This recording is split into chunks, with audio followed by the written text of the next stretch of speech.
Borage is native to the Mediterranean, primarily in the east near Syria, where it has been growing wild since ancient times. The cultivar was spread across Europe in the early ages and has also expanded into northern Africa and Asia.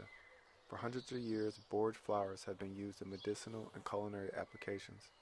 At one time, borage was grown by beekeepers to boost honey production. To some, it is known as a superplant. Borage flowers grow in drooping clusters on slender, hollow stems covered in fine white hairs. The small flowers consist of 5 pointed petals, forming a star-like shape in the center of the flower. There are 5 prominent stamens and black anthers.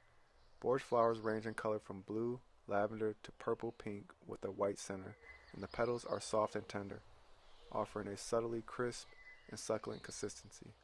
Young leaves are also edible and contain a mild herbal flavor reminiscent of cucumbers. Plants that grow well with borage include tomatoes, cabbage, squash, and strawberries, among others. Borage is known to repel tomato worms and cabbage worms because they attract beneficial insects, such as bees and tiny wasps. Borage is a good source of vitamins A and C, antioxidants that boost the immune system, calcium to strengthen bones and teeth, potassium to balance fluid levels within the body, and iron to develop the protein hemoglobin to transport oxygen into the bloodstream. The plant also contains thiamine, magnesium, phosphorus, and folate. In European folk medicine, borage leaves and flowers are used as a diuretic, sore throat aid, and natural remedy to exhaustion.